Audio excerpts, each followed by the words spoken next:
Now let's get lively. Follow me hard.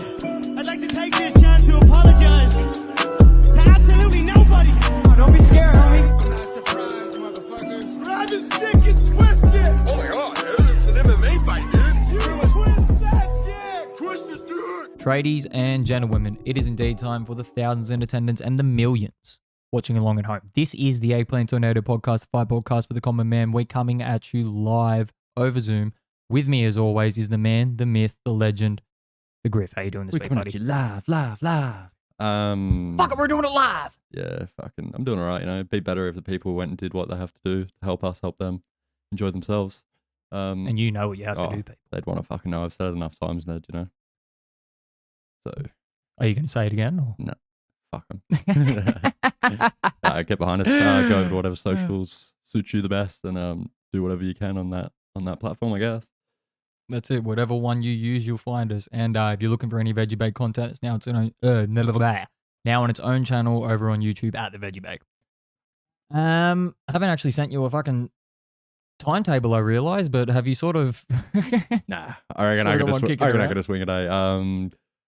So we got, believe it or not, potentially later in the episode. You'll just have to stay tuned and find out. We gotta wait for the man himself to make an appearance. We do. We got the UFC 289, was it? 288. 288, there you go. Results, whatever you want. Reactions, yeah. Then we got Canelo versus Zack Ryder, I think it was, the WWE star. Sami Zayn. Yeah, Sami Zayn was there in attendance. Did Canelo fight Roman Reigns? Fuck me. So yeah, kind of look like him. No, not really, actually. Not really. You know, he had the nose on him. What else did we have on the weekend? Nothing really. No, nothing else really, man. But I have a very, very fucking interesting topic for something that sands my Bernie. If anybody watched the Canelo card on the weekend, I'm sure they fucking saw it. I'm not going to mention what it is now because we're going to rant about it later, but we'll fucking get into it. How hot his trophy wife was there. Fucking outrageous. Fucking, dude, share. Yeah. Nah, she's been fucking. Just typical Mexican at the end of the day, bro. He's got 4 kids to like 4 different women, including that one. Just loves it. Because legit, I saw her a couple of months ago and I went, hang on, that's not his missus. With some other one. Because I remember seeing at the first Triple G fight that there was a different girl there. And I was like, what the fuck? And then I actually looked into it the other night and yeah, he's pretty prolific, old Canelo. He's just slanging them cinnamon donuts, you know? It's fucking straight out of the oven. Oh, he doesn't come, he glazes. Yeah, fucking fine glaze. I don't know if you meant to glaze over top of cinnamon. Have your bitch looking like a Krispy Kreme. Someone's got it, you know. Fuck, I got Krispy Kreme. Someone's got her. Well, yeah, as we mentioned, we're a man down at the moment just because Froome's filling in his family duties. At the end of the day there, he'll be here to hit us with some news and believe it or not soon. But we're going to do a little bit of a switch up. And why don't we start here and talk about UFC 288? Did you watch a lot of the card? No. I watched know, a bit of it. yeah, because I struggled to find a stream. So I believe that I jumped on around the time that Jessica Andrade got sent to the fucking Shadow Realm. Yeah, I feel like her moving up weight was like a bad move. Very bad move. Like since she did that, she's just not done well. Like she's just been on like a kind of like a steady decline. There's a very Holloway kind of thing happening in the sense of like, yeah, she was quite good at the lower weight class, but that 10-pound difference or whatever it is just allows those other people to be that much bigger and hit that much harder. Yeah. Well, it's like the same case you see like with Cejudo. Like he was like pretty dominant at his weight, but then as soon as you see him go up, so it doesn't really work out. Yeah, exactly. Well, yeah, there's not a whole lot more to talk about because like I said, I didn't watch the card. But I definitely kept my eyes glued to the screen during that main fight. What did you think? Oh, we still got Mustafa versus Burns. We do too. I did not think about that. Muhammad. All right. Osama. I think you were right.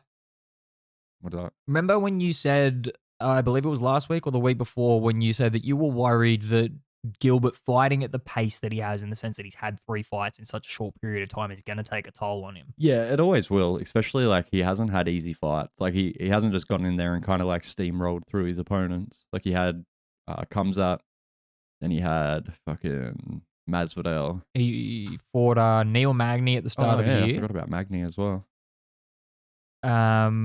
He fought Edwards as well at some point, didn't he? That would have been. Am I wrong in that? I feel like, I don't know. I don't think they've fought. No, maybe I'm wrong in that. But yeah, you are right. He had that war with Kamzat. Then he comes out and fights Magny at the start of the year. Yeah. I think he submitted him. Yeah, first round. I'm pretty sure. Yeah. So not too much of a punishment, but still, like, it's a dangerous fight going in there with somebody like Neil Magny. Mealy. Well, like you got to consider, he does like pretty high level endurance camps as well. So that's taken its toll on his body. He's taken his toll on his fucking hairline. Jesus Christ. On Gilberto. No, fucking Paul Magny. Oh, yeah. I don't know. Yeah. I think he goes to the same hair guy as Tate. Just fucking. He must. But it's a little bit disappointing after like Gilbert like did so much for the fucking sport over the past couple of months and worked his fucking ass off, and now some cunt just comes off the couch and takes his spot just like that. Yeah, man. What's his name? Bilal Muhammad. Yeah, fucking Mustafa. It was a good performance, man. You can't take it away from him. Yeah, I just don't like that guy, to be honest.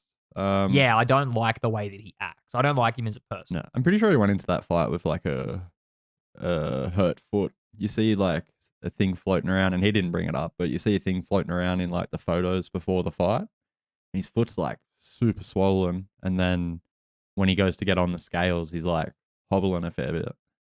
But yeah, I reckon he went into that fight with a fucked foot as well. Still come out with a Bilal did. Yeah, Muhammad. Interesting. Well, respect to him for not mentioning it. Yeah. But yeah. Speaking of injuries, that's kind of what happened to Gilbert. He got injured. So did you watch the fight? Bits and pieces.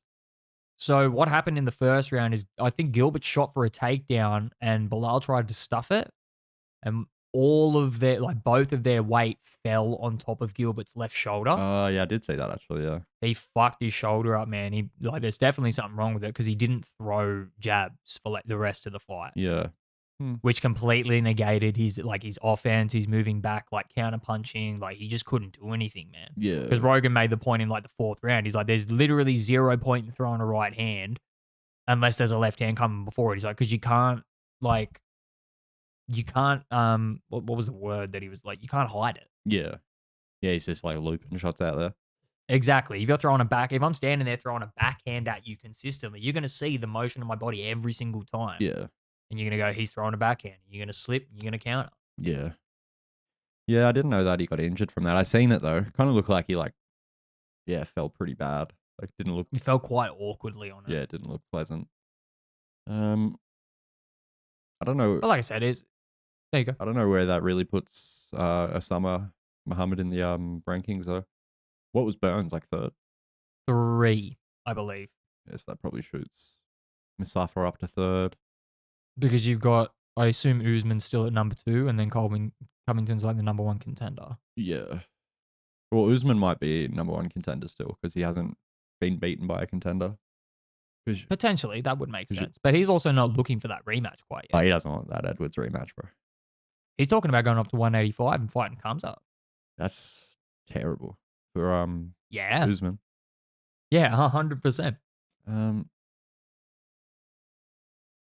Yeah, I don't know. But I'd really like to see him put his money where his mouth is. Yeah, I would too. He'd probably do all right in like the stand-up part of things, but as soon as Kamzat gets a hold of him, he's just gonna ragdoll him. Too strong, bro. Yeah, just too strong. Well, he like wrestles with 205ers, and what? He's gonna go wrestle some fucking 170. Yeah. Well, it's like I don't think Kevin Holland is a weak person in any fucking stretch of the imagination. No. Kamzat made him look like a child. Yeah, like he was legit just like he walked into the cage and there was a dummy there and he was putting on a display of like, this is how you wrestle. Yeah. Yeah, it was pretty dominating. It was ridiculous, man. Yeah. Well, it's like that. So, yeah, I don't think. What's that other guy, Cheng Li or whatever his name is? The Korean fellow that he like picked up and carried across the octagon in front of Dana. That was Song. Was it? Wait. No. Song's only little. Li Jingliang. Yeah, that's the one. That's the What one. Did The one that had that- What did Nate Diaz call him? Ching Li. Oh. Something like Ching. that. Oh, fuck. Could be worse. No? Oh man. He was the one with the bitch and suit Yeah. on that day, and then he proceeded to wear it for like the next 4 events afterwards. Yeah, you can't do that. Like, he got his credit Yeah. for the one time, and then he's like, fuck, I'm riding this dead horse. Fuck it. Just fucking wearing the fuck out of this thing. I paid for Yeah. it. Paid for it with me blood. Gonna fucking wear it. Wonder yeah. who will see it. Mustafa fight next then. He's the ugliest cunt you've ever seen in your life, though. He really is, man. He's fucking hard to look at. Even his But body shape it, as well. You're like, "Ugh, what the fuck? I suppose it really just because Colby hasn't done anything special to be put in that spot, right? Yeah. So my thinking behind it is if Leon gets through Colby, then they just move Bilal into the number 1 spot until Usman says, yeah, I want the rematch. Yeah. Because like you said, he hasn't lost to a contender, so technically he doesn't really have to work for it. I don't know. But I know he's not actively looking for it at the moment. I don't know if he'll get the rematch because he got his rematch and lost. Interesting. Because he's already had, like, his shot. You know what I mean? Yeah, that is true. So that's maybe why he's like, oh, fuck it, I'm just going up then. Yeah, I don't know if he's quite big enough, though. No, I don't think he is. He's not really that big for a 70er. It's the same as it's the Canelo problem. It's like you can put on the weight and you can maintain it, but the height is the difference. Yeah. And that also plays perfectly into the main card, really. Like Yeah. the main fight. Yeah, Cejudo Sterling. I swear, like, the size difference didn't look that much at the weigh-ins. But then Cejudo could have also been wearing, like, boosters. Yeah, the weight didn't, like, the size difference didn't look that bad, but then as soon as I seen him in there together, I was like, holy shit. Fucking Sterling's huge. Yeah, Sterling is massive for 135. Yeah. Which is even crazy that, like, when O'Malley got in the ring afterwards, or in the cage afterwards, it's like, oh, O'Malley's bigger than Sterling. Yeah, Malley's pretty big. He's, like, slim, but he's, like, really long and shit for that. Yeah. That division. Like I was saying to you yesterday, I don't want to see that fight yet. O'Malley versus Sterling. I just feel like it kind of like derails O'Malley. Like he's on a good run. I'd like to see him and Sandhagen fight, and then who the winner of that go into the number 1 contender spot. Yeah. Oh, well, even if they just fight, I don't really care about that division anymore. Just fucking done with it. Just over it after that. Got my fucking dream fight for the year. Yeah, I don't think either of them put up a good fight against Sterling. I feel like he just kind of rides them. Yeah. So it's like, I'd like to see like a It fight between was. Well, that was kind of what made the fight yesterday interesting in the sense that like Sterling couldn't just rely on his wrestling. He did a little bit because he was obviously like the bigger and stronger person and could just sort of manhandle Cejudo around when he wanted to. Yeah. But those later rounds, he really just sort of kept it on the feet. Yeah. Yeah, I feel like the reach difference was like Sterling favored that. He was like, oh, fuck yeah, I can just keep back here like the whole fucking time. Kind of just like peppering his leg with the calf kicks and shit. Yeah, Cejudo's way too small for that weight.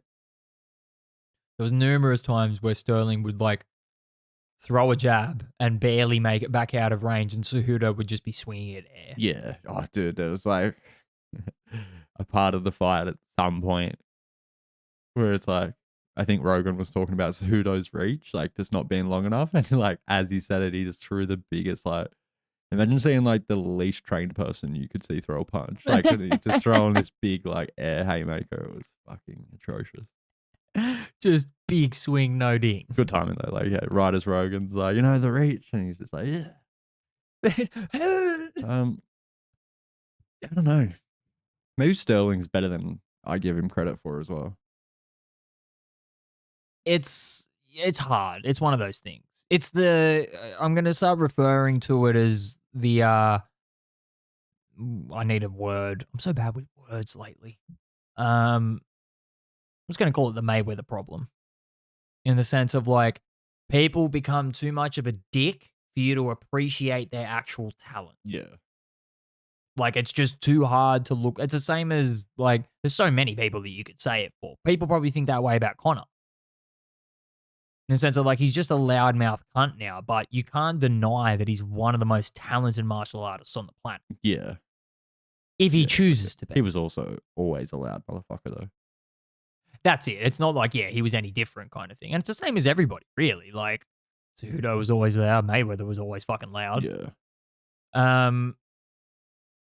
But yeah, you're right. Like, it's hard to, I don't know. And interestingly enough, like, I saw a stat yesterday that he's now got the most wins at bantamweight at 14 and the longest win streak at 9. Yeah, right. So he's actually putting up fucking numbers too. Yeah. And putting on dominant performances against, top flight fucking people. Yeah, Cejudo had 3 years off, but in some people's eyes, he was supposedly the best thing that ever happened to the UFC. Yeah. Well, in his own eyes, man, he literally said, "I am the greatest combat sports athlete on the planet."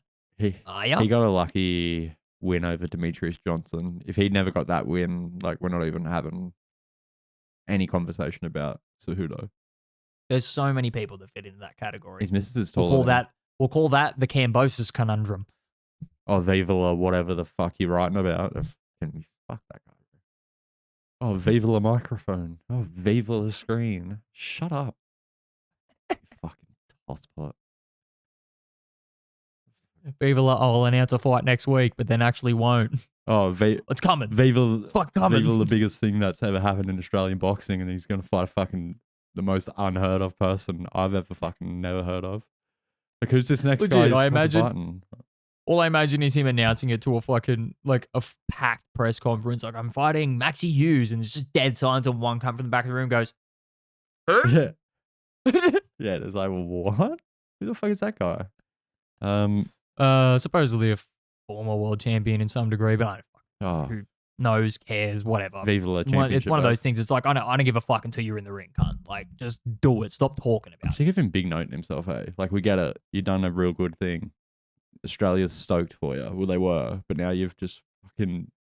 But here's the thing. His point for it has lost all credibility. His reasoning was sound before Tim Tszyu did what he did. Yeah. Because he was trying to say before that, like, oh, nobody looks at me because he has the fucking last name that he has. Which was true. We had an undisputed lightweight world champion and nobody recognized that shit. And it's, yeah, you beat a probably not at his best Teofimo Lopez, but you still beat, a good young champion who beat one of the greatest of all time. Yeah. So you can't take that away from him. What you can take away from him now is the fact that he still thinks he's the biggest thing that's ever happened to fucking Australian boxing when Tim Tszyu has now proven himself. Yeah. Yeah. Fucking went... He's on the cusp of becoming undisputed and he's most likely going to win. Okay. So he now lives up to the name. If Charlo ever fucking heals his Charlo fucking ever- pussy yeah. injury, fuck me dead. Fuck me. But anyway, I think must have Let's got move back grounded out or something. No, fuck me dead. Must have been a fucking rough injury. absolutely pounded. Fucking- Charlo fucking catching next episode on Black. It's racist. Anyway. So yeah, it was I don't know, like the scorecard's kind of, I don't know. I really, it was I don't know how to explain it. It wasn't as close as what the judges saw it, in my opinion. The scorecards that were for Sterling were right, but I don't agree with the judge that scored it for Cejudo. Like, what fight were you seeing? It didn't really do much except for stuff takedowns. Dude, he did nothing. Like, Like, if you look at the numbers, the actual numbers are right. Like, Sterling had like double the amount of takedowns that Cejudo had, and his fucking significant strike percentage was like, I think like 50% or something like that. yeah, right. As opposed to Cejudo's like 30. So it's like just off flat numbers there. It's like you have your winner. Yeah. Like, where did you give these 3 rounds to Henry Cejudo? Yeah, from what I watched, I didn't really have Cejudo doing much at all. But that's the thing. I can give Cejudo 2. I can probably give him like maybe the first, maybe the second or third. Yeah. But Like, where's the third round coming from? He got dominated the last half of that fight. Sterling just kept it on the feet, hit him when he wanted to, wherever he wanted to, and then just shot for takedowns every now and then. Yeah. I think it was really apparent. There was a sequence, I think it was either at the end of the fourth or at the end of the third. Cejudo, like, did that. Like, he's got amazing flexibility the way that he's able to sprawl. It's fucking crazy. Like, credit to him being able to do that. But he did that. He did that whole, like, split legs thing against the fence and, like, thought he was all safe. And all of a sudden, Sterling just, like, unlocks his grip from wherever he was, reaches around the back of his legs, and just, like, pulls his legs under him like he was changing the nappy of a baby. Yeah. Had him up Like, he just made it legit. He just went, no, these go over here now, and just moved Cejudo's whole body. And it was apparent from that point, it was like, oh, okay, this is a larger man just bullying you. I did see him blowing raspberries on his belly as well. It's kind of weird. I was like, that's like a Hasbulla Mike Tyson situation all over again. Like, someone had to go in there and be like, that's a full grown man. Like, oh, fuck. My God. It's like, ooh, it's a good boy. Yeah. Oh, fuck, that's perfect. That was a good fight, though. It was a better fight than I expected it to be. It was. It was a better fight than I expected it to be. But, so we've obviously sort of discussed where Sterling's going. We know that that's going to happen probably later on in the year at some point in time. We'll cross that bridge when we come to it. Yeah. One more thing before we do get off it. Did you see Marab? In his O'Malley's jacket? He put it on in like 5 seconds. And then there was a point, there's like another shot where like Marab jumped on the cage and it was shot from outside, but you see him run past O'Malley and he's being held back by security. And Sean looks at him like full clocks, like, that cunt's got my jacket on. And then realizes like, oh shit, I'm in the middle of like an altercation here, and goes back to it. So red eye, yeah. It was so good. Even his fucking like cheeky face when he first was on, he's like full looking at everyone like, hey, look what I'm doing. But this is the best part, bro. He just puts it on and just stands there and he's like, yeah, just waiting for someone like looking around, just like, anyone notice yet? Huh? He's a funny little cunt, bro. I like him. Yeah, he's a character, eh? He's fucking good. It'll be interesting to see if, well, all right, so we sort of come to the conclusion that Sterling's going to beat O'Malley. Most likely. Yeah, unless O'Malley can tag him early. I see him just dragging him out a bit. Very well could. So, all right, Yeah. let's just live on the hypothetical basis that Sterling beats O'Malley and then has nobody left to fight in the division. How does he do at 145? Sterling versus Holloway. Holloway pieces him the fuck up. Badly too.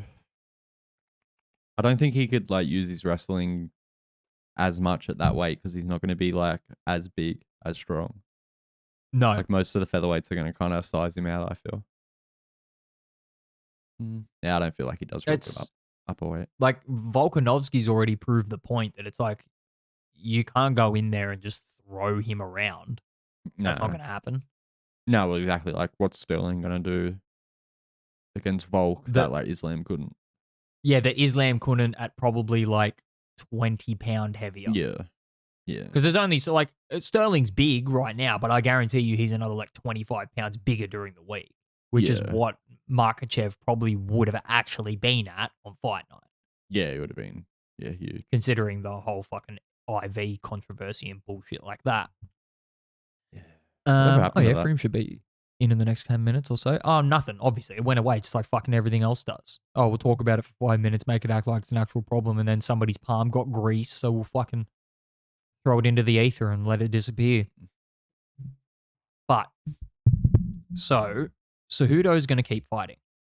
Maybe. What do you reckon he should do? He was thinking about retiring.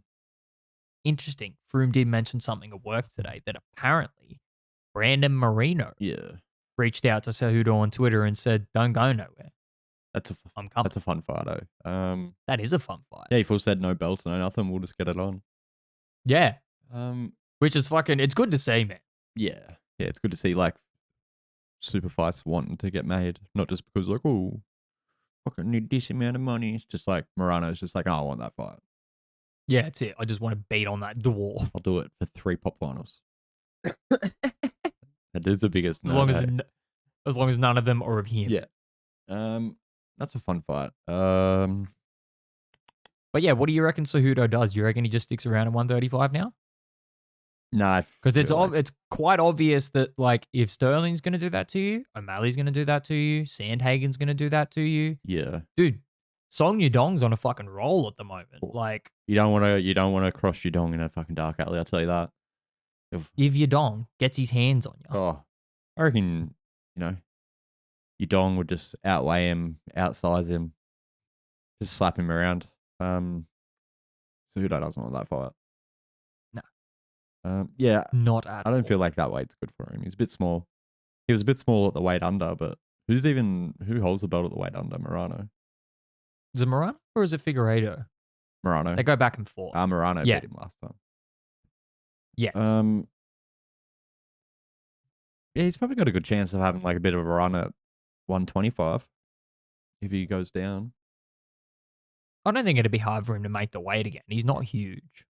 Yeah, and But what people are...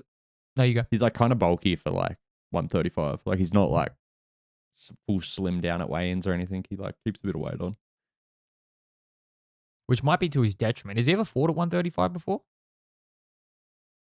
I don't think so. Like before this? I don't think so. Because he was a two-weight champion, but what was he a two-weight champion at? He fought TJ at that weight. No, At 135? yeah, Ah, so that's where he won that. yeah. Yeah, because I don't think... Is there a 115-pound men's division? No, I don't think so. I didn't think there was. No, I think they're the lightest 125. Bit the lightest. Yeah, that makes sense. Because there's a women's straw weight, which is like 115. Yeah. Yeah. Imagine a 115-pound dude. It'd be tiny, eh? Dude, well, we saw 100... Like, the co-main before the Canelo fight was 112. That's what, like, Bam Rodriguez, Sonny Edwards, they're all 112 pounds, man. They're like, yeah, like literally like 40-kilo dudes. Yeah, it's fucking red all day. It's crazy. What were we talking about? I don't know. Sterling, Cejudo. I don't know. I'm kind of trying to push it on so we don't have to talk about another topic before Froome gets here, but it's looking like we're going to have to. So we'll just do everything in reverse. It happens, you know. Let's move on to the Canelo Ryder card. Zack Ryder? John. John. Yep. There's a couple of good fights on that card. Spark. People are saying it was a pretty controversial decision. Yeah. I don't know. I could have had it going either way. Like, it was a close fight. Yeah, it was a close fight. Like, And he got dropped. So yeah. Like, I didn't know he got dropped, and I was like, oh, at first, like, I don't know. And then, yeah, that came up, and I was like, yeah, you could edge it out the other guy then, for sure. Close fight, though. yes, but it's just losing that like 2 points in that round is always the fucking kicker, depending on no matter how good you go outside of that. Like if you get dropped, it's a fucking always counts heavy in the score. Yeah, it's uphill battle, like, from then onwards. Yeah. I don't know. He didn't lose any stock, though. Like, I feel like it was, like, good for him. Put on a good show, put on an exciting fight. Still don't like him. Don't know why either. Like, I'm sure he's probably a nice dude. No, you're right. Like I just there's just a look about him and it's just like Well, like, my whole thing was like his tattoos. You're whiter than me, and that's saying something. Yeah. And you got all these like crazy like Chinese symbols and Viking symbols and shit all over you. Like, calm down, bud. I think he had Viking on his shorts. You know, Viking. yeah. You. You definitely don't fucking fight like one. No. Your name's Stevie. Yeah. Fuck. Good fight though. Yeah, it wasn't too bad. What was the co-main? Were they the? I'm just looking up the names. I know it was Francisco Estrada. Yeah, Strata versus someone else. Eh? Francisco Estrada. This. Where the fuck is this? No. Wait, was that the right? Hmm. How it really. I don't know. Hang on. I need to look. Wait. What is this? Nope.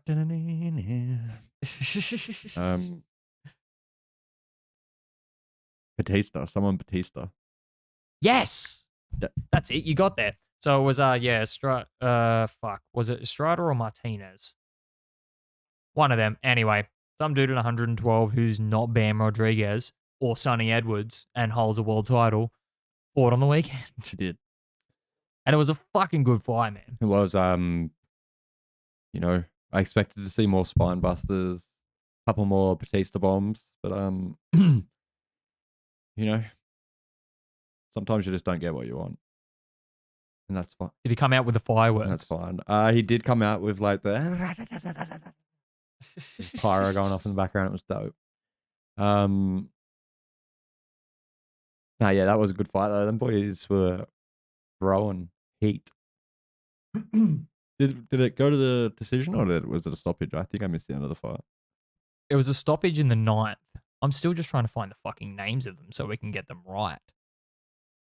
Ryder results, scorecards, knockdown. Can you just tell me what the full card was, please? That would be nice. Why do you have to search so specifically for things? Julio Cesar Martinez. Thank fuck. Versus Jesus Christ, that was a fucking effort. Little Dave Batista. Julio Cesar Martinez versus Mini Dave Batista. That's what we're going. Yeah, I'm happy with that. It's one of those things, like we've explained before, it tends to be the way that a lot of people get into boxing is they watch heavyweights and then their taste for boxing is kind of built off of that. And then they start looking at the lower divisions and they get bored because it's like, oh, there's no knockouts or knockdowns or anything like that, which there usually isn't. So seeing that in a fight with dudes this small is really quite exciting. But if you appreciate boxing in any way, shape, or form, you need to start watching these smaller men fight because it is literally thousands of punches. Yeah, like, and especially on the weekend with a Mexican and a Panamanian going like toe to toe, they just stood in front of each other for 9 rounds, man, and just traded leather. Yeah, I love it. Fight of the night, 100%.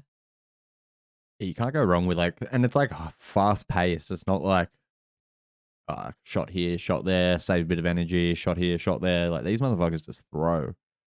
Yeah. The whole fucking time. They just throw everything that they possibly can. Yeah. I didn't catch the whole fight. Like I said, I believe he got the TKO in the 9th.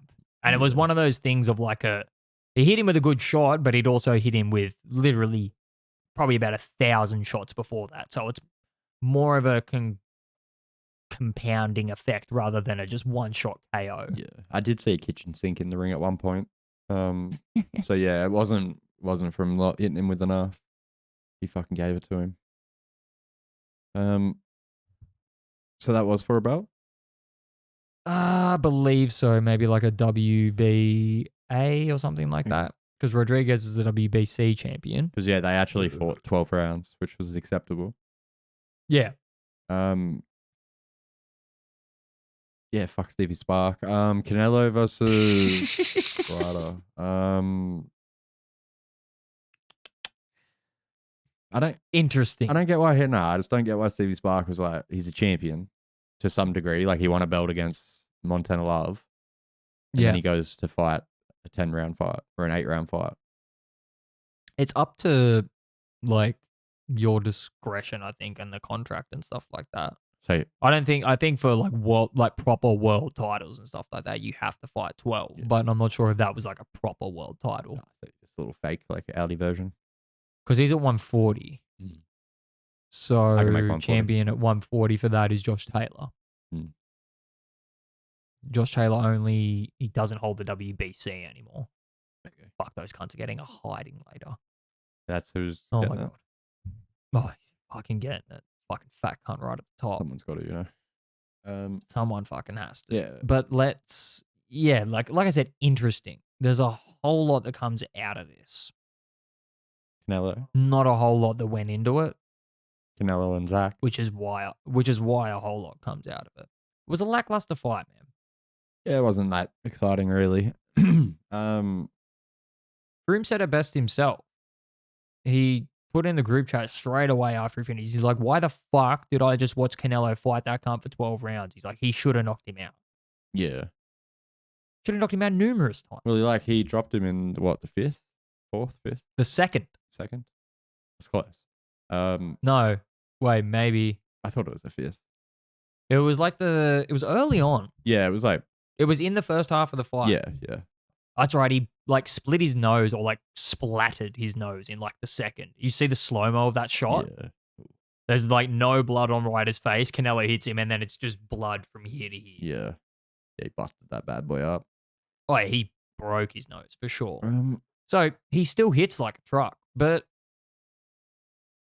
I just don't know anymore. I don't. We're not watching the same guy that we did a couple of years ago. Nah.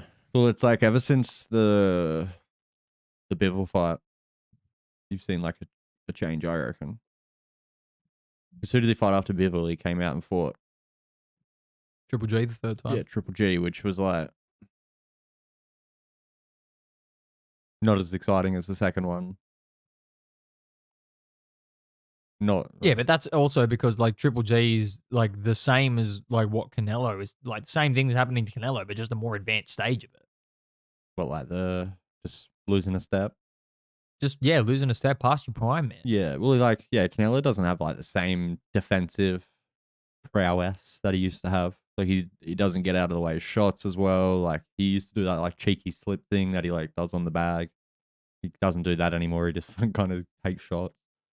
Yeah, which is like, it's not like, yeah, I understand you've never been down in your career before. Here he is, man himself. He's here. Yo, What's going on? come on, boys. Done it. He's made it. Fucking chill. Oh, We in the ears and everything. Huh? We in the ears and everything. yeah, mate. I'm fucking all set. Ready to go. Going. All right. Well, we've been through UFC 288. We're in the middle of talking about Canelo. So we'll go on with that and then we'll head on to fucking the news, the end of the show. We're doing it backwards. Have you hit record? Yeah, mate. Yeah, I got everything. I did that and then like jumped into here probably not even 10 seconds after I started. So it all should line up pretty well. Huge. He's got it covered. Huge. Where were we? Well, we were sort of talking about how, like, he's just, like, we were talking about how Canelo has blatantly, like, and obviously lost a step since, like, you mentioned the Bivol fight, but I would say he's been going downhill since the Jacobs fight. Like I've been thinking, is it him going downhill or is it lack of respect? Like, yeah, he's got no respect for his opposition. Yeah, like it's like he's going in there feeling pretty well unbeatable now. And at 168, as I was saying to Zooksy the other day, I don't feel there's anyone at 168 who is a legit contender or match apart from Benavidez at this point. Who is like And that's, not gonna fight? What's happening there? Why haven't they fought? well, technically, he's the number one contender now. So we could see So that. that should be the next. Yeah, that should be the next fight for Canelo at 168 after he goes and does his Bivol rematch, I'm assuming. Which as we spoke about in the car on the way home, and it'll lead us into one of, like, the news stories that we talk about later, but, like, well, maybe we should just save that part of the conversation anyway, because we'll get back into it. It's probably not going to happen. So he may end up fighting Benavidez. Because, you know, it seems like it's literally his only fucking option at 168 now. Who else is he going to fight? Like, I feel like that, what we were talking about in the car on the way home, sort of opens up the door for the reality of what Canelo wants more than what Bivol wants. Yeah. For the fight to go to 175 and not be at 168. Yeah, that could also be true. Because, like, now, if he's not going to be offered what we were talking about, what's the point of going there? Yeah, you make a good point. He's not going to get all of what Canelo's got anyway. Well, that's what he said in that quote. Like, he doesn't want to do the fight at 175 because he sees no point in it. Yeah, but then there's no point at 178 if that title isn't on the line for him. Yeah. At 175, sorry. Yeah, that's also true. But anyway, we're getting too far ahead of ourselves. What did you think about the fight? I thought it went sort of pretty well how I was assuming. I was expecting Canelo to put him away though, especially after that fifth. When Ryder went down, I was expecting Canelo to come out in that sixth and So it was the hold me fifth. to You were my right, Griff. prediction. I'm all over it. Fucking. What can I say? 'Cause I was We were like, debating what round he knocked him down in before. But yeah, you got it yeah, right.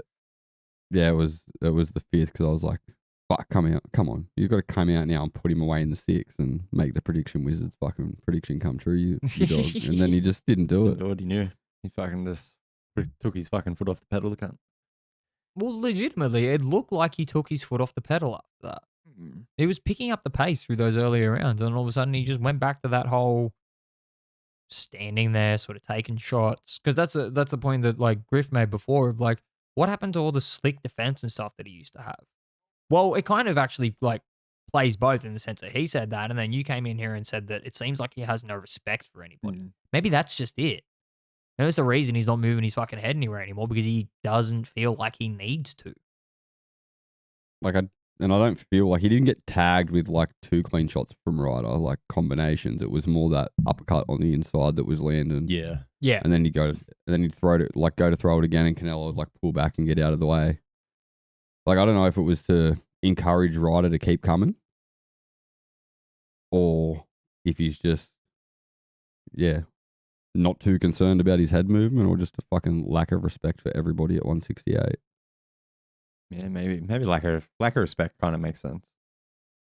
Because he kind of just has that kind of like attitude about him as well, just like the blasé kind of attitude all the time. Yeah, and he's never been dropped. He's never touched the canvas in his like pro career at all. He hasn't looked like touching the canvas from anybody at 168. Yeah. Like I just feel like does he just know he can take these shots, especially after he takes one? He's just like, oh well, fuck it, I can stand here. I think the real tell will be the next fight, regardless of whether against Bivol or Benavidez, because he can't do that against either of them. No, they're both way bigger. Precision, bigger volume punches. Like you can't just stand there and take those shots. I think the reason that he did in the last Bivol fight is because he sort of was trying to, let Bivol get away with some combinations and stuff like that so he could try and counter shot him with those bigger punches. So, yeah, that kind of remains to be seen. If he goes in there against either of them and does what he did on the weekend, though, I don't think he wins. No, he'll get fucking picked apart a bit, I reckon. Yeah, it was an interesting fight to watch. I'm glad it's sort of like gone this way because it gets everyone actually having this conversation now about Canelo. Yeah, and it's not just a whole like, oh, he beat this person, who's next? Yeah, and he's like, now he's just going to walk through this person. Like, people are seeing him as beatable now. Yeah. Yeah, because 100%. that's the thing, man. But year by year, day by day, he becomes more fucking beatable. Yeah, you're only getting older. People are getting fucking. There's still young, strong kids coming in. Like, he's not the best boxer, but somebody like Edgar Berlanga, who hangs around at fucking 168, that cunt hits like a truck, man. But you can't take those shots for 12 rounds. I don't care who you are. Yeah, no. You can't after a while, your chin will give. Yes, that's exactly it. Like, everyone's got an iron chin until they don't. Until it gets cracked, like and it's fucking... And then it's fucked forever. And then, like, you look at Canelo as well, like, how old is he? 31, 32? He's 32. Like, the man's been pro since he was 15 years old. It's a long ass time, man. Like, bro, he's already done 17 years. Or something. Yeah, it's like a lot. A couple more, that's a murder like charge, in this game. you know? Like, just the amount of time he's been in the game for, like, it's going to catch up. Yeah. Yeah, well, like, it's a lot of punches to the head, regardless if, like, you're only fucking, you're not getting rocked or knocked down, you're still fucking copping damage. Well, that's just in 62, like, pro fights. He probably had a small amateur career before that, and then you got to account for the fact that, yeah, he's been fighting and training for 17 years, so that's sparring, that's pad work, that's fucking... Dude, it's got to take a toll on your body, let alone your fucking chin and your head. Didn't he have, like, 18 brothers as well? Yeah, there's a There's fucking like few of them. probably not 18, but there's at least 8. So I like, think it's like 12 Yeah. siblings or something, to be you gotta honest. imagine he grew up scrapping them. They broke a world record the other week. I actually believe it was with this card because there was like 5 or 6 of his brothers on like one of the undercards or some shit like that. So it was literally like they broke the Guinness World Record for the most family members fighting on the same card. Yeah, right. It's right up. Fuck yeah. His fucking little Not a bad fucking. Little Alvarez is record everywhere. set. Little what? little Alvarez is everywhere. Fuck if he had it his way. Yeah. Fucking hell. Just line the models up and let him impregnate him and move on. Old Canelo Rabbit. Hello, rabbit. All I can imagine is the Energizer Bunny now with his fucking hair color. Just pounding. I'll be back in 2 seconds. Look at her make sure fucking Charlie's eating dinner. Get it? No worries, bud. But yeah, like obviously the fight happened the way we all thought it was going to. We all thought it was going to end in a knockout. It didn't, but yeah, it really brings up a lot of questions now. Yeah. Questions that can only be answered by this next fight, depending on who it is.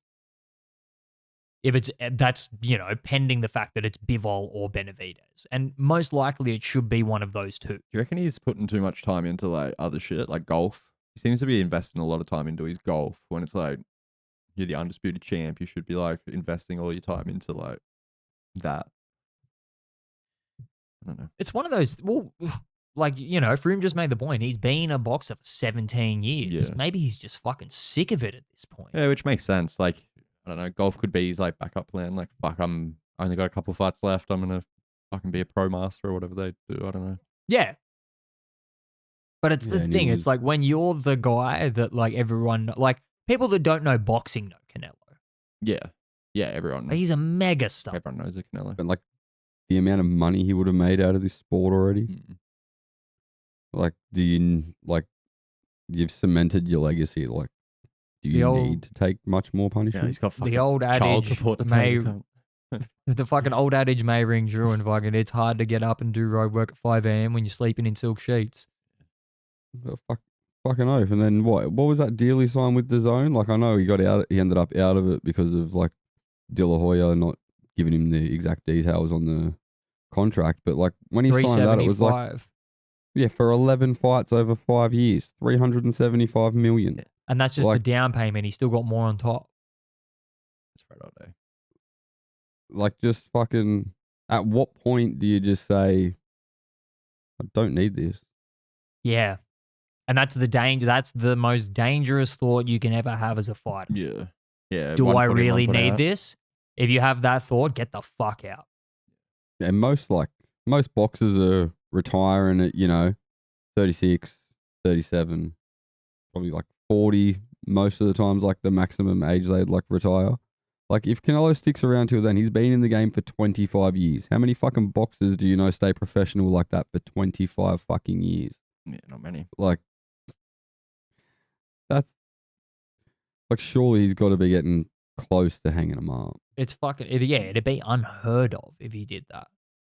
Maybe. And yeah, even if let's just say per se he goes on another run for the next 2 years or whatever like that and doesn't lose, beats Benavidez, beats Bivol, fucking, answers all of these questions and puts everybody's fucking fears to rest. Like, what more does he need to do now?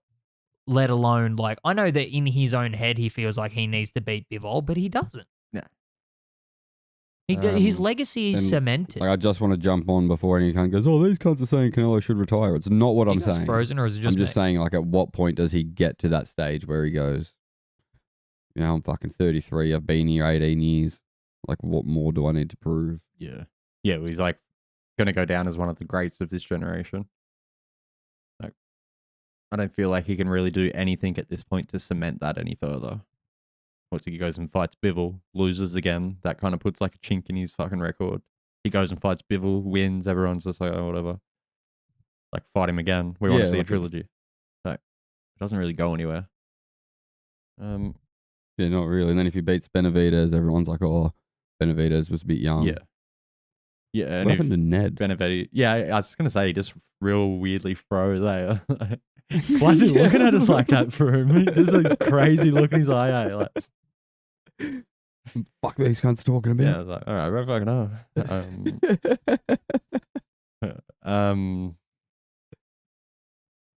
I don't know what the fuck I was saying. Oh yeah, then if Benavidez beats Canelo, everyone's gonna be like, "Oh, fucking Canelo was on his way out." It's like as soon as you get to this stage in your career, it's just like a fucking never-ending cycle. Yeah, exactly. Like I don't know. I don't feel like he has nothing left to prove. Is my point. No, I don't feel like the Bivol fight does anything. Like if he wins, everyone's just gonna say, "Oh, trilogy," and it's just gonna be like a dragged out thing of him trying to get the trilogy to happen, and then he's gonna retire. Yeah, I don't think he's got much left to prove. He's one of the best of this generation. Like it's hard to argue with that. I feel. Oh, for sure. Like, what, he's got 2 losses on his record? Yeah. Yeah, against fucking, Like- one's against Floyd and the other one's fucking boxing robot. Yeah, well, what, he fought and Floyd beat him at 147. What, he went to 175 to try and win a title and got beat. Who gives a Yeah. fuck? Yeah, it's like fucking, yeah, it's so backwards. It's so many weight classes jumped from. Yeah, not even just like Like, work his way up. He'd go like, fight like a couple up, go back down, fight a couple up, go back down. Yeah, like he was doing that for a while and went to like 160, was fighting at like 154, then went up to like fucking 160, then 168, stayed there, went back to 160, back to 168, Yeah, it's fucking up to 175. just bouncing around wherever You he don't need wants. to prove. Like, yeah, you're chasing greatness, but you don't need to prove it anymore. Like, Yeah, you are going to go down in the fucking history books as one of the greatest ever to ever do it. yeah, So. 100%. Like, yeah, I don't know. I don't want to like see him get into some of these fights and then just like get cracked, get put out, and then it's like kind of tarnishes what he has done. I don't know, I hate. Yeah, like I don't want to see him end it how like fucking most of these UFC fucking fighters you're seeing in their careers these days, like just flat on their back looking at the fucking roof. Like Cowboy, Chuck Liddell, like all fighters you full look up to, and then you just watch them. Yeah, you kind of get like, I don't know, just get put the fuck out constantly. You're like, oh my god, when is this gonna end? Yeah, just Yeah. stop. Oh, yeah. Are we gonna have to see this guy die like before this gets fucking ended?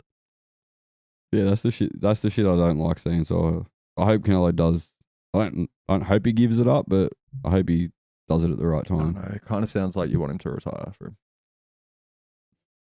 and I'm here for it. Just fucking hates. I'm fucking here for it. It's over. Yeah, fuck you and your fucking horse meat, and your fucking 13 wives. Fuck Telstra. What the fuck just happened?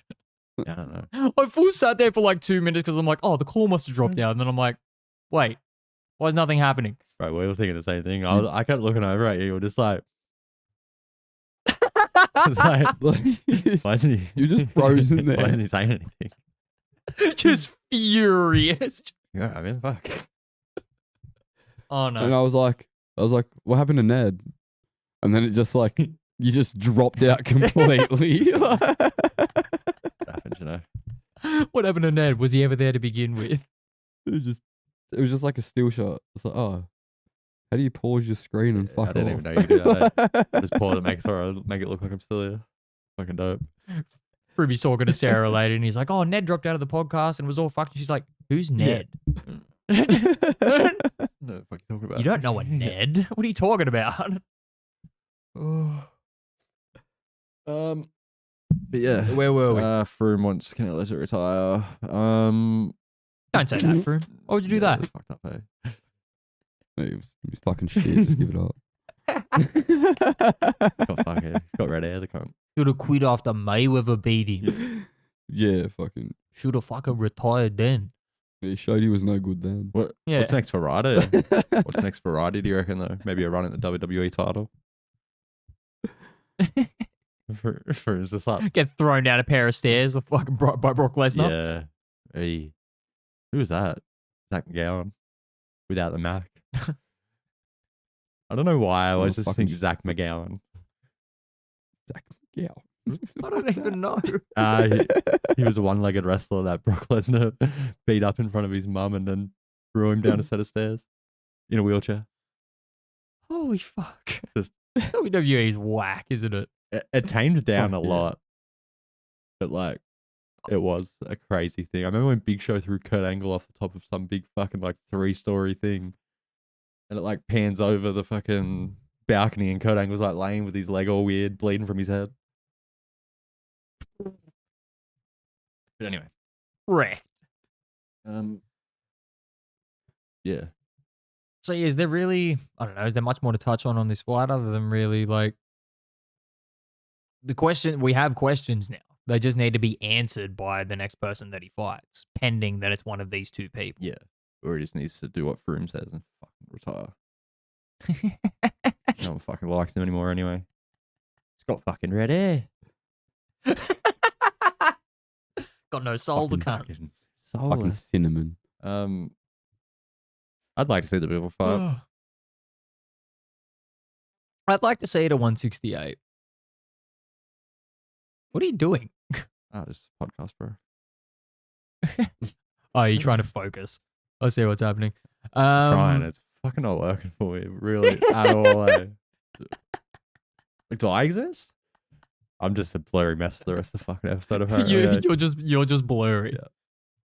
You full take a photo of yourself like, what the fuck's wrong with me camera? It just turns out you're just blurry. just a blurry human. This is just me. It's got Vaseline over like a sheet of it in front of me at all times. Even your camera doesn't know what you're gonna say. It's like major blurry. Your voice will fucking change too. Preparing in advance in case it needs to hide his identity. It knows it's shit. It feels it coming. Oh no. He hadn't said anything fucked in about 10 minutes. Oh, fucking hell. Yeah, I want to see the Bivol fight too, but I want to see it at 168. I think there we go. Professional. It does make a bit of a difference, that like couple of pounds. Yeah. Bivol's not going to be able to rehydrate as much as he usually is. It might be a little bit of a struggle for him to get to the weight, so he might not have as much power. I don't know. I don't reckon Canelo's suited for 175. It's too big for his body. Yeah, it is. It is big for like his frame. He's not a very tall guy. He's only the same height as me. Like me and Froome. Yeah. Yeah. He's only like 5'8", and he's like technically the weight that how much do you weigh, Froome? 70. So you're like 140-ish pounds. Something like that. Maybe a little bit more, actually. Maybe like 145, 150. So yeah, 175. Can you imagine putting another fucking 25 pounds or whatever it is, maybe even 30 on your frame to weigh in, and then probably ballooning up another fucking 10 after that? No, Like exactly. that'd be There's just fucking huge. there's no, exactly, man. Like if I did that to my body, there'd be no fucking space. I wouldn't fit in this chair. Like, I don't know how he manages it. It can't be good for you either. Like just putting your body through like all types of fucking carnage, and then afterwards just going back to a different weight because you're gonna go fight at a different weight again. But even Yeah, like you going look at up him, and down in weight and shit. you look at him compared to the people that he fights at 168, and they're all bigger than him. Yeah. Like Ryder looked like a fucking monster compared to him. Yeah. Yeah. They're always like look more stocky and taller. Which is always Yeah, interesting when he breaks them the fuck down. But Yeah. Yeah, he's just got like, I don't know, he's just got that like little fucking compact build though. He's like a little fucking tank. yeah. He's just solid. With red hair. Alrighty. Carpets. Well, Match the drapes. I would assume so. What do you reckon for him? And he's got red pubes. Yeah, I No feel way like you a have red Ruben- hair like that and you don't have red Yeah, hair. no, it's impossible. Fucking Ruben Red Pube and old Canelo.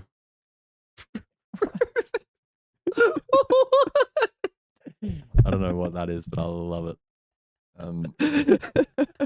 Yeah, it's him. I don't know. I reckon he probably waxes before his fights, Oh, fucking hell. just in case. Well, fuck, he looked different. He looked different yesterday with a bit of a shave. Yeah, I swear. He did too, I didn't swear he he? just does that every fight. You watch his next fight, he'll have a full beard. He just does it just to look different from his last fight. Sick of it. You're the Molly. You said tongue. Hey, Molly. It's staffy tongue. Hello. What are you doing? Hi. Anyone on audio is just like, what's happening right now? Or even video, because it's just Nettie just like, hey. Yeah, exactly. Just like, yeah. We start getting comments like, I'm not a dog cunt. Don't talk to me like that. Stop it. Shouldn't have made eye contact. Now all she wants to do is play. Yeah. Ah, well, that's going to be a problem because you're the man with all the fucking news. I'm going to move Oh, into well, some I don't know. believe it or not. I don't know fucking much, I'll tell you that. Well, there's not a lot, man. This week's not fucking like while you're doing that, I'm actually going to like look into what's happening this weekend because I don't think there's a lot. We got a huge week next week, though.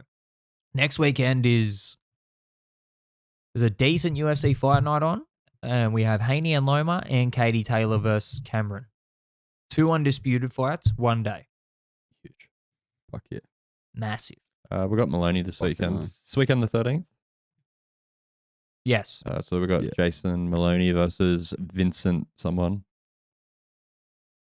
And then Okay, we'll talk about and then that. we got Stephen Butler later on in the day. Who? Stephen Butler. I have no idea who that is. He's versus Zibik Alhagusa. Oh yeah, I know that guy. Is it Jason or which Maloney's fighting? Jason. Or as I like to call we'll talk him, about that. Jace. Why? Oh, What mates yeah, call it's him. just what he asked his mates to call him, really. All of his mates. Yeah, me and Jace are in NAM together, bro. You're in a what? We're in NAM together. I thought you said in an arm together. I was like, huh? Not enough room for the both of us. Oh, fuck. He's still not quite over it, though. No. Doesn't phase you one bit. Me?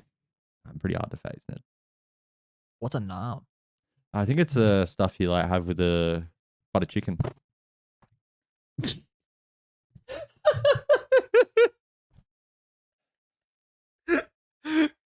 Oh, fucking hell. Goes to a community service and cuts it like I'm a Vietnam veteran. And he's like, why are you afraid of bread, bro? I love that shit. You got any? Garlic. Is there butter chicken? Are we having butter chicken for lunch? Like, it might upset my stomach. I don't know about out here and I'm butter chicken.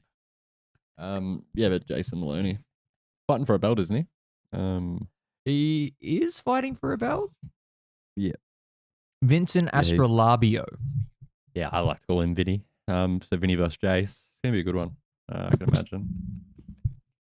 Vinny and Jace. They sound like a fucking morning radio crew. Sounds like fucking Jersey Shore.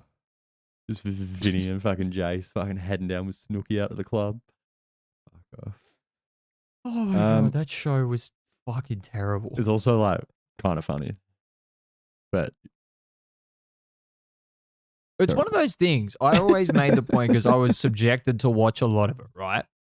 So my point on it is, A, if reality TV is real, these people are terrible and it's hilarious watching them. If reality TV is all scripted, these are the greatest actors of our generation. yeah, 100%. There's like an episode where a dude like runs headfirst into a fucking concrete wall. Fuck. Yeah, I feel fucking like two of the dudes are about to fight, and this motherfucker just runs into a concrete wall, and then everyone's like, "What the fuck?" It's like, yeah, that's not a real person. There's no way that's a real person, bro. No, God, no. I think it was Big Mike that done it. But yeah, Jason and Vinny. I was about to say, we got a fight situation to talk about, not a mic situation, so let's get onto it. Yeah. Yeah, well, fucking Chris talking about running into walls. That happened. Prograis and Paro's been announced for June 18. Who's running into a fucking wall there, boys? Fucking Prograis running into the fucking Paro wall. I'm Paro all day, baby. Fucking Fucking para power. Team Liam. If there's one thing I hate, it's fucking Parramatta. But if there's one thing I love, it's fucking Paro. Let's fucking go.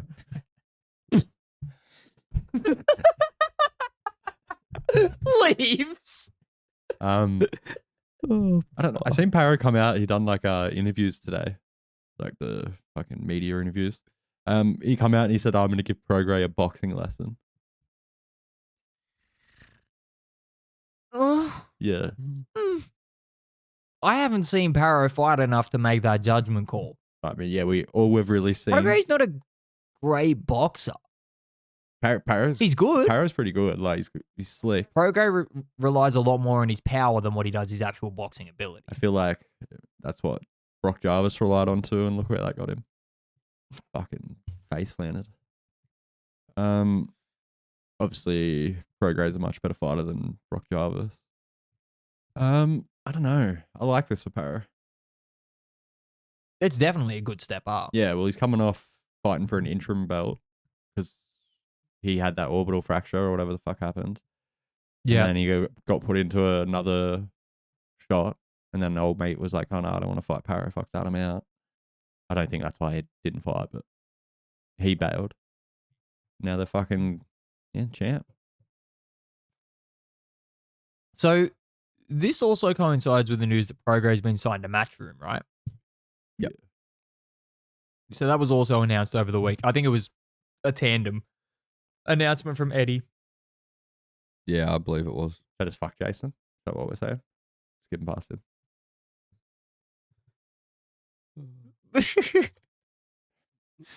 Pretty much. There's not much to fucking talk about there, man. Yeah. So, I don't even think he's fighting for a title. Jace, I think the other one is. I tried, bro.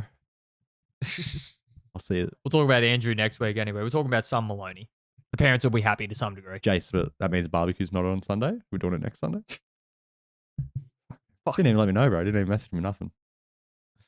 Nothing. So hang on. I believe now, because Josh Taylor was stripped, Prograis holds the WBC title at 140. He won it in his last fight because it became vacant. So this could be a fucking huge step up for Liam Paro. If he can make it through Prograis, he's technically the next person in line to really fight whoever wins out of Taylor and Teofimo Lopez in June. So he could, like, really fucking luck out, the week man. after that. Is it? Yeah, I'm more True. than sure you got I think the Teofimo fight's on like the 10th of June or something. Yep. Which would be the Saturday over there. And then, because the thing I've got is the Australian version of it. It says Sunday the 18th of June. Or the 18th Which of will June. be the, yeah, that'll be the should be the 17th. Sunday. So it'll be, yeah, the week after that fight. So it sets it up pretty nicely. Like I said earlier, I haven't watched enough of Paro's fights to understand whether he's more of a boxer or a puncher, and we obviously didn't see enough of a display in that Brock Jarvis fight to make that decision. I mean, obviously he's got a fucking mean shot on him, but Prograis has fought higher levels of competition than what Paro is, I believe. Yeah, I agree with that. Yeah. Yeah, I reckon it's pretty accurate. But yeah, like you say, it's like Prograis been at the top for a while. Yeah.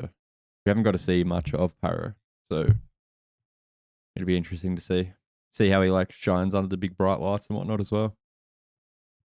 It's Well, who knows, man? It's been a fucking common theme over the last couple of years of Australians being given an opportunity in the boxing world and fucking coming through. Yeah, just running with it. Louisiana, that fight too. So Fucking Theo Von, he'll be there. He might be there, bro. He's at every fucking fight event. He'll be there, 100%. loves it. He's like, Absolutely fiends. he's getting in heaps more with like fighters and shit, so I wouldn't be surprised. Bro, I can't wait to see him like walk out with like Dustin next fight or some shit. It'll be mad. Oh, fuck. Alrighty, what else we got? Oh, Tank. Oh yeah, put a bracelet on him. He was given house arrest to be served at his home in Baltimore or whatever, and 200 hours community service. Which also has to be done in Baltimore. Yeah, so got off all right.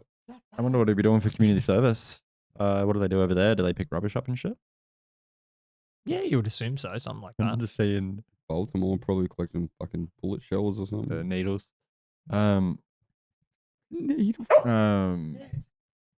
Yeah, I mean, that's a good result for him. Like 90 days house arrest. It's a good result for him. It's a pretty shit house result for the 4 cunts that were in the car that he fucking hit and run. I mean, probably don't be where you were, you know?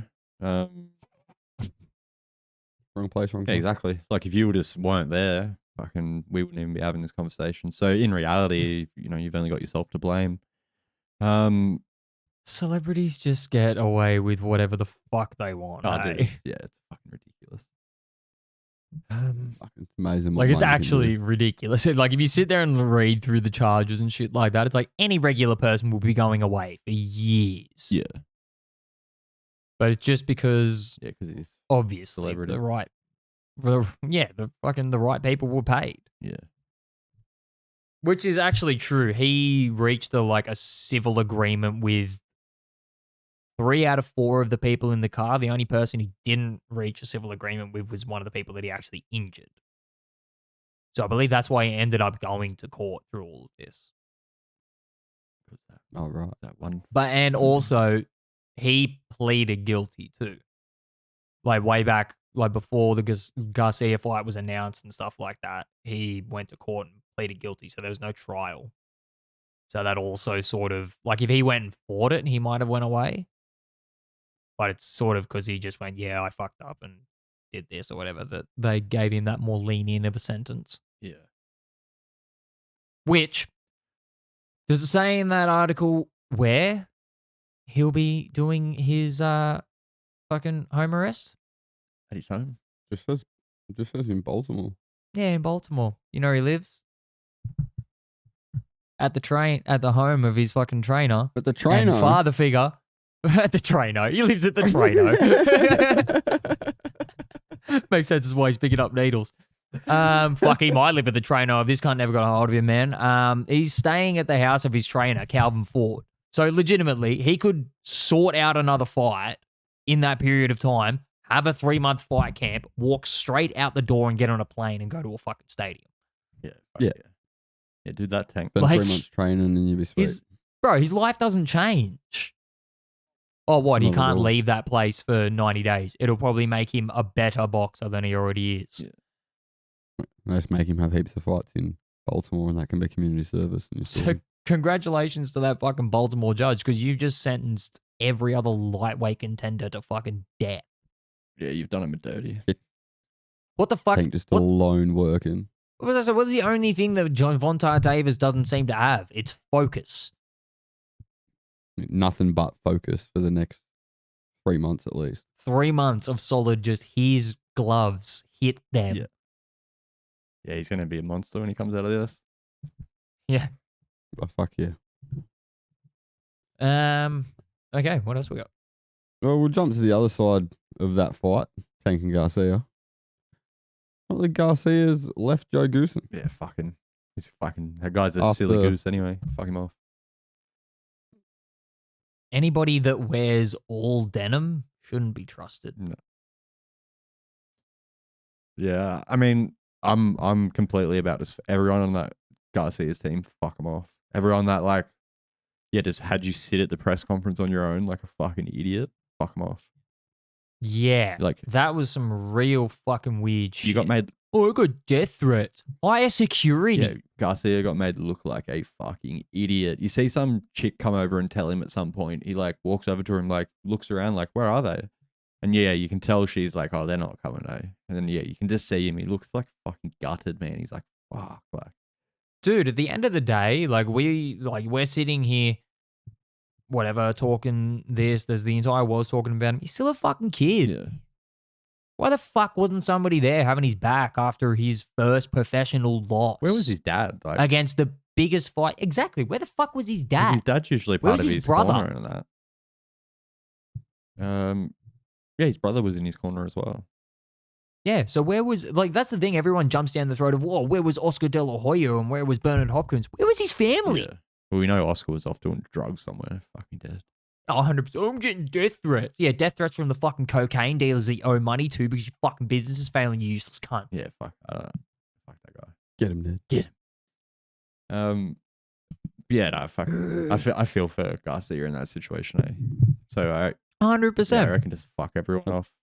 fucking Hopkins, everyone, just fuck them all off. And But he apparently he's wouldn't- looking at going back to Reynoso. I was about to say, he wouldn't have been in that situation if he still was with the Reynosos, because the Reynosos would have fucking sat there. I don't think he would have went out and boxed the way he boxed with Eddie as his coach either. Like the second No. round when he went out all crazy, Eddie would have sat him back down in the corner and been like, calm the fuck down. In Spanish, obviously.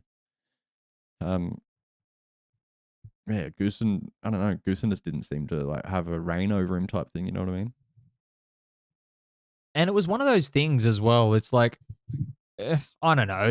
Yeah, I've only been in the sport for a few years, so people could probably jump down my throat and say, oh, you should know Joe Goosen. But it's like, I'd been around boxing for a little while and I heard his name and I went, who the fuck is that?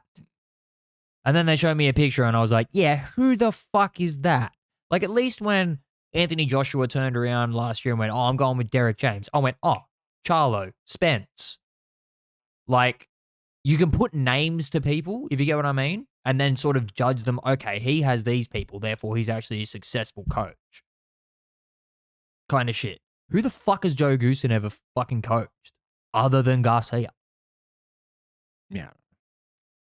I had a couple of big names back in the day. I can't like think of them off the top of my head, but he was all right a few years ago. Well, not a few years ago, a while back. He was a pretty good coach. Fuck him, I reckon. From the shit I know. I reckon he's a Okay, silly here we goose, that's go. what I reckon. Diego Corrales, Riddick Bowe, Lionel Butler, Shane Mosley, Amir Khan, and Michael Nunn. Michael who? Okay, yeah.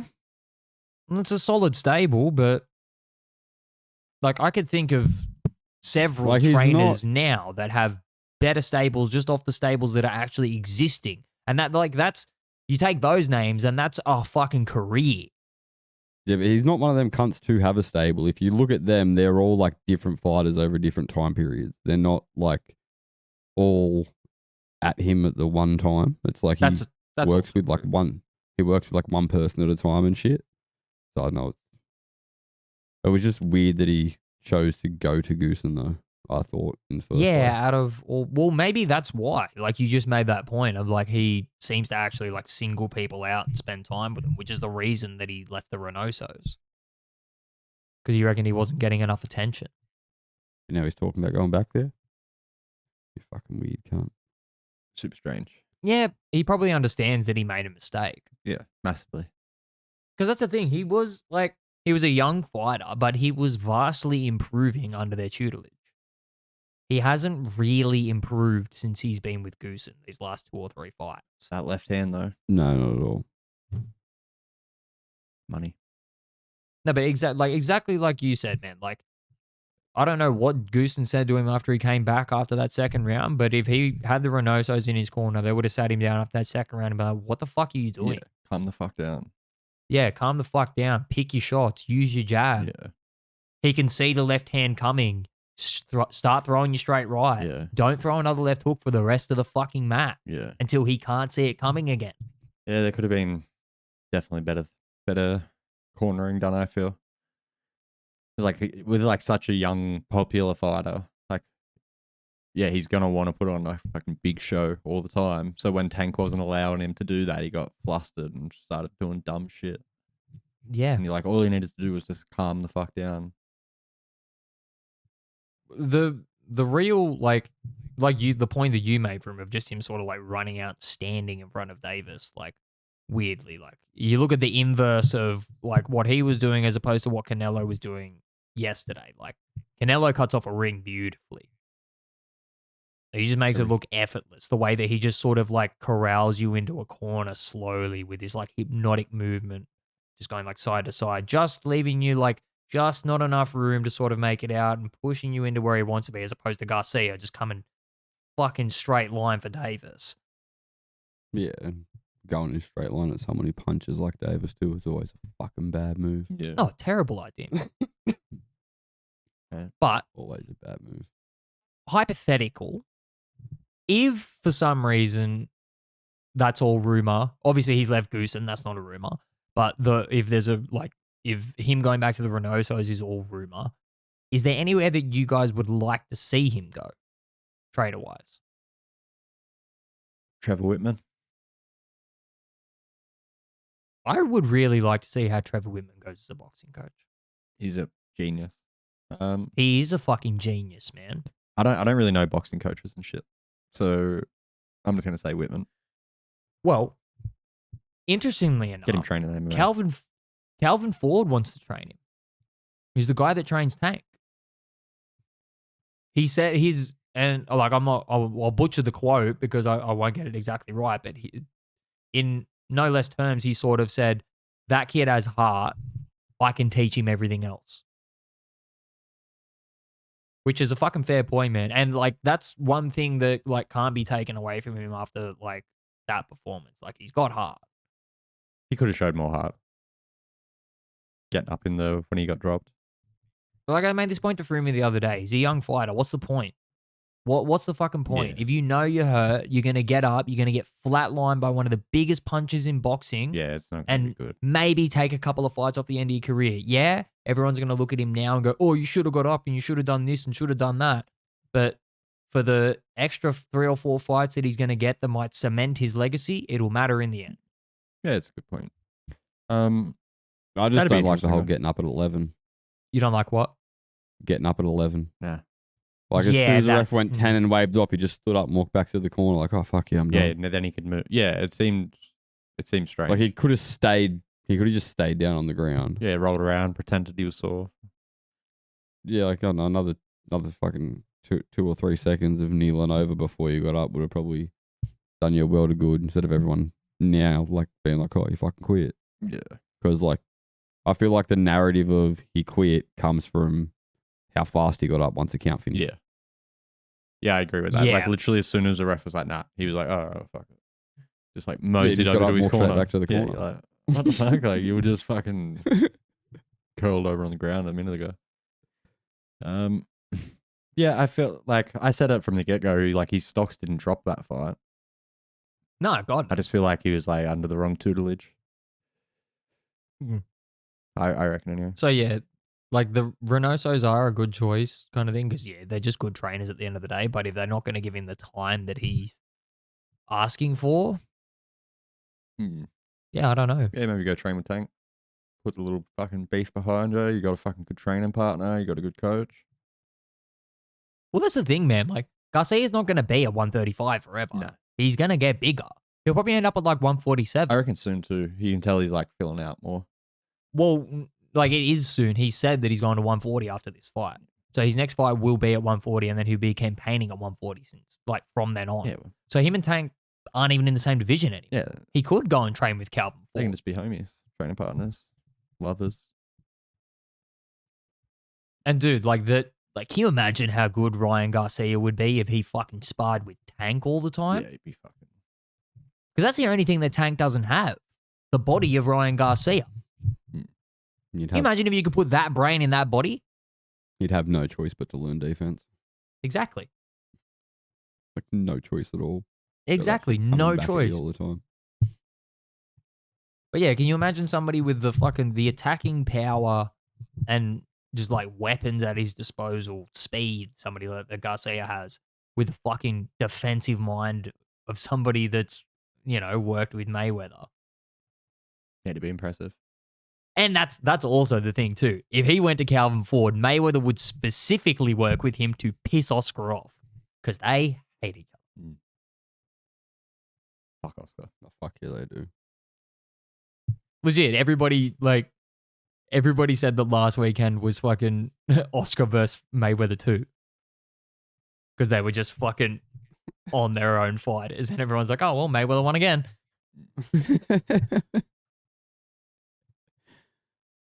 Good little comparison. Can't fucking argue with. What else have we got Right. there for him? I've only really got one more thing. But WBC boss Mauricio Sulaiman has said they won't sanction an undisputed fight with Bivol.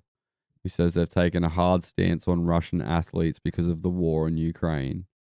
He will sanction a fight with Beterbiev, though, because he's lived in Canada for years and is like a citizen there.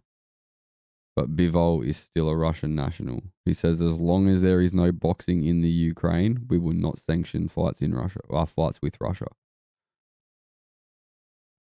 Pretty fucking hardline stance I mean, Fuck yeah, it from is. the man with the loosest terms on regulations in the fucking world. What, I'll we'll let give it you a week discuss and a this for a half until second, that I'll be turns back. around? is that the guy that looks like a ferret? It is the guy that looks like a Yeah, fuck ferret. that guy. Fat Yeah, I ferret. don't like that guy. Like an overfed ferret. A ferret that like ate all its brothers and sisters and all the food and like hid the corpses from its fucking human handlers so it could eat all the food for a like period of several months. Just fat, sweaty ferret. Yeah, we're thinking about the same guy then for sure. We are thinking about I the think same that's the guy, guy. but he just a fucking. We're going to talk more about him anyway. He's the fucking main subject of That Stands My Bernie. But like I understand, but here's the thing: you're not going to keep to that. But it's just so, You're going to put some Russian national on a fucking undercard somewhere because you need the fight and it makes you dollars. Simple as that. yeah. It's a shit go for Bivol though. Like Bivol doesn't obviously have anything to do with the fucking Russian war. Bivol lives in California. Yeah. So like, why is he just getting raw dogged? Exactly. Just for existing? I think he's trying to become a dual citizen. Yeah. Because yeah, what I'm getting off that is like, oh, you were born. Fuck that. Exactly. like- Oh, you were born in a certain spot. Nah. Yeah. Can't have that. Isn't he like Chinese or something? What? Bivol? I was going to make that joke a few seconds ago. Like, if you didn't say anything to me, I would think that was an Asian man. Yeah. I would not think that was a Russian. I'm still under the impression he's like crossbreed.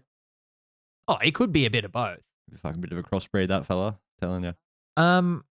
But like yeah, exactly that. It's not like he's fucking what? Did he turn around after the Canelo fight, get in his fatigues, and then go and fucking invade the front lines in Ukraine? Or did No. he promote like the war at all? No, he just steered clear of it. Went and done his job. Exactly. Got the fuck out of there. So what? It's every Russian national's job to now stand up against one of the most corrupt governments in the world that will literally, not even like word of a joke, are the kind of people that will, if you just go online as somebody with a profile that like Bivol has, they'll send someone to kill you. They've done it. They've done it numerous fucking times. Like, it's not even a fucking, like, oh, this hypothetical situation where Russia's assassinated someone. They fucking do it weekly. It's like, yeah, not uncommon at all. No. So, like, yeah, what is Shout it out, Dad. Bivol's job to fucking... Love you. Love you, homie. Just probably stop all the war and shit. Like, fuck, man. Fuck me dead. Is it Bivol's problem to fucking stand up and be like, nah, Putin's a bad guy, so I can fight? No. No, you don't want to do that. That's not his fucking problem. It's just like, yeah. But here's the thing, like, they're probably going to sanction the Canelo fight.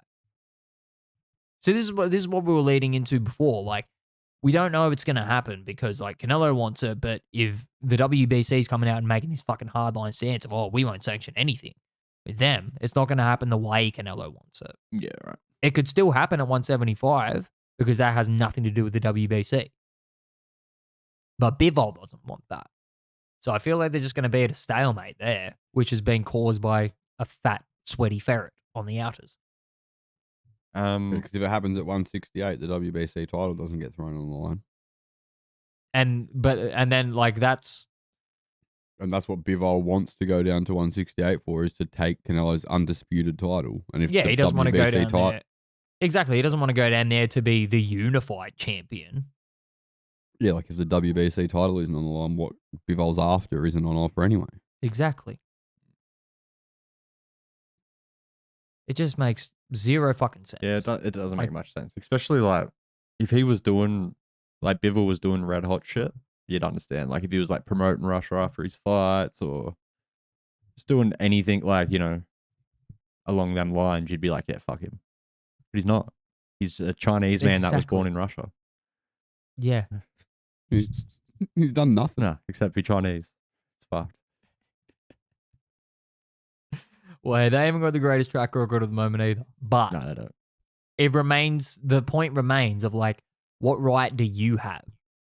Yeah. Sulaiman. Oh, and why now? Sulaiman. Why now? If you were that I'm silly, fucking man. hardline stance about Russia, do it when the fucking war kicked off. Mm. Not a year and a half later. What is this shit? Yeah, there's been like heaps of Russian fighters fight. Legitimately.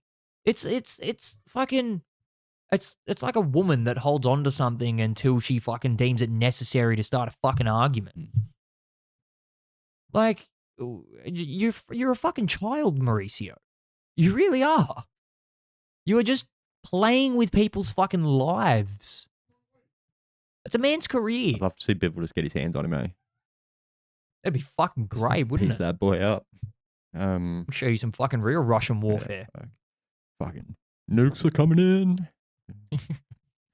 Well, fucking speaking of the news coming in, why don't we just move into the last part of the show here, and that sounds my Bernie, because we're also going to hit up that fucking fat, sweaty ferret for this.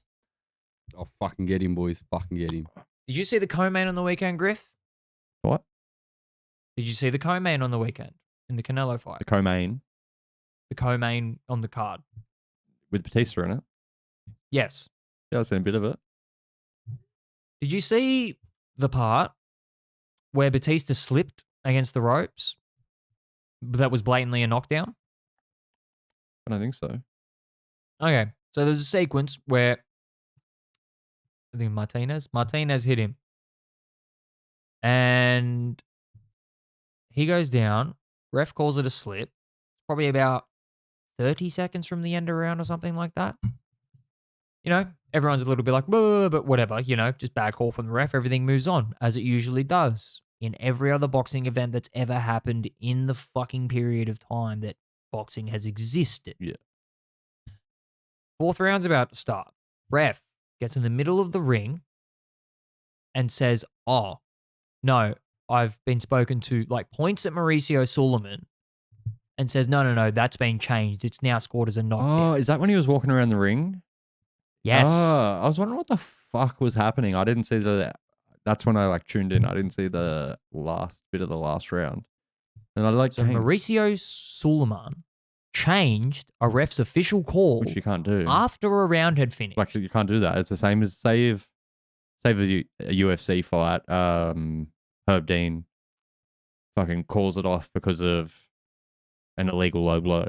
But then they look back at the footage and shit after the fact. They can't just be like, oh no, you're right. Yeah, that wasn't low at all. And then just go change it. It's like the original call just stands. You can't go back in time and be like, yeah, I don't know about that. Yeah.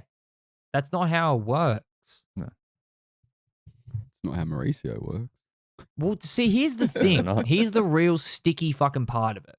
WBC sanctioned the fight. Therefore, if anybody, and out of anybody has some form of right to make that decision, it is him.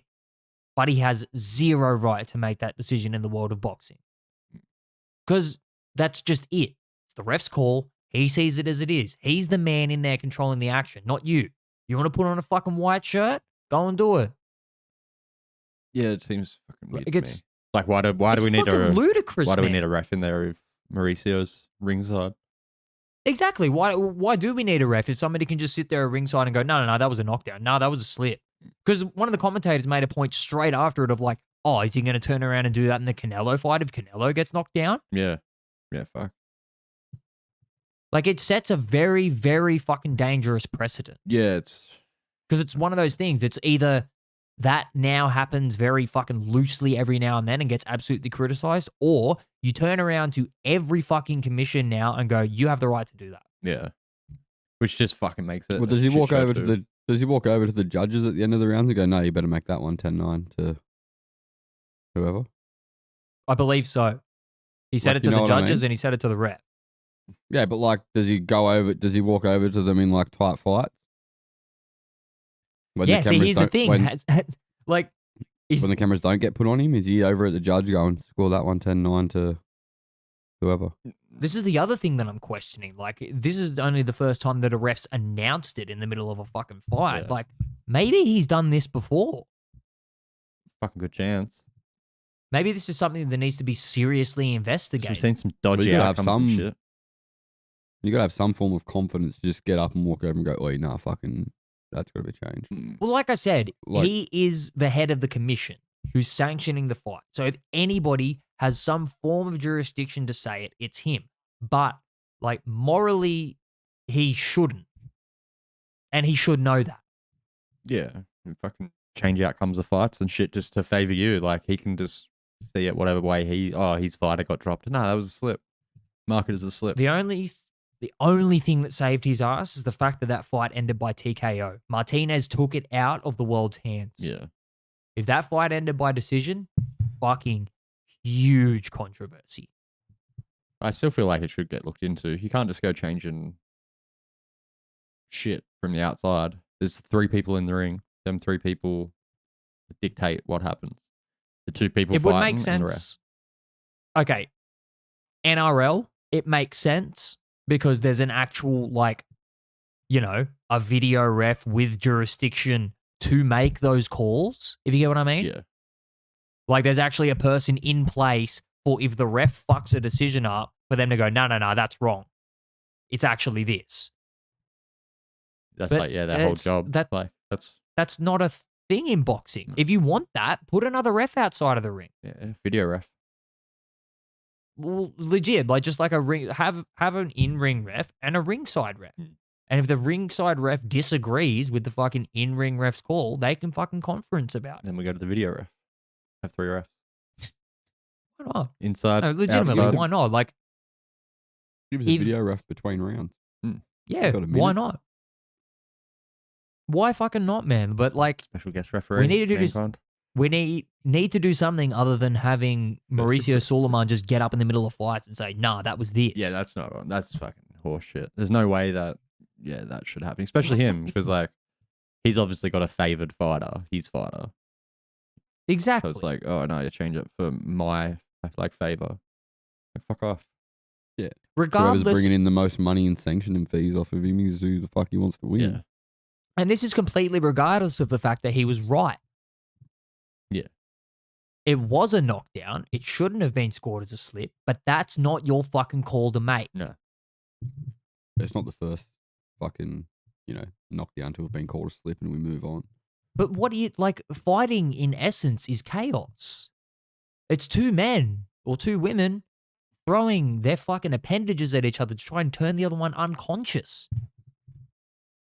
He's like, I don't know, like refs are expected to be fucking perfect. And then fucking, I don't know, man, this just really confuses me and kind of worries me for the future of boxing as a whole. It's concerning considering like some of the results we're seeing recently. And then like this comes out and you're like, oh, well, how much has it been like, pushed in one direction in the past? Exactly. Is this just the first time that he's been on camera doing it?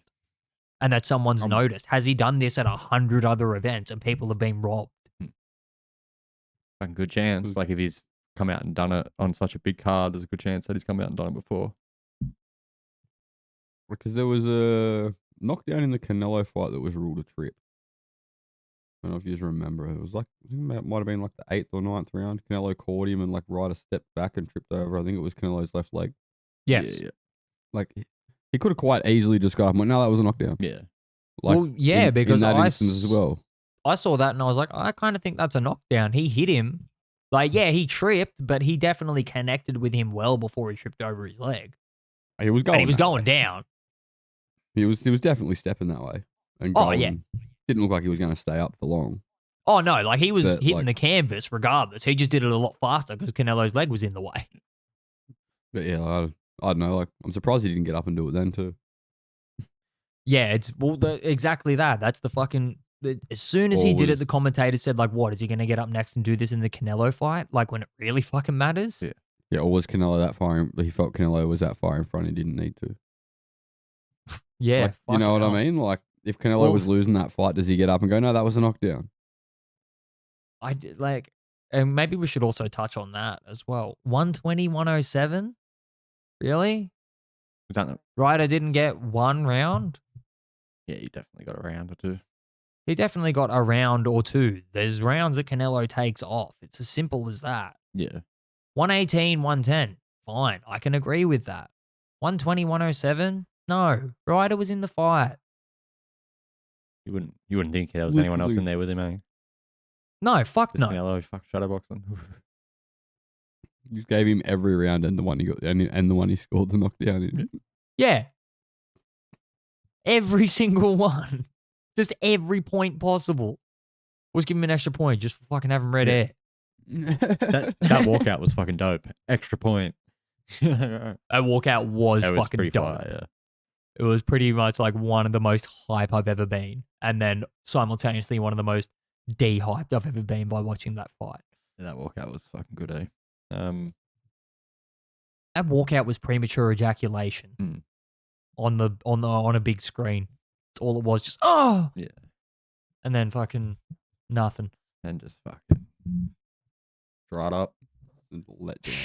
Move it out. Speaking of dried up, I think we're pretty well fucking dried up out of content here. And it's getting pretty late. I've been dry for weeks, boys.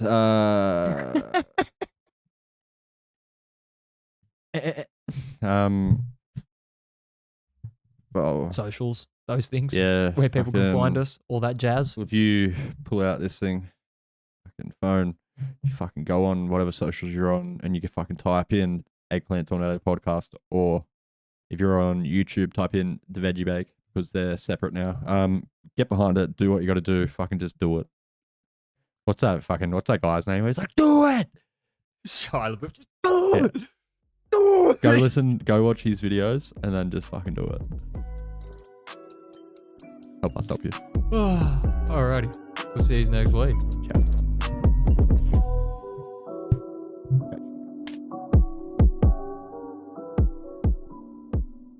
Ey, Damiano, sagst du Studios?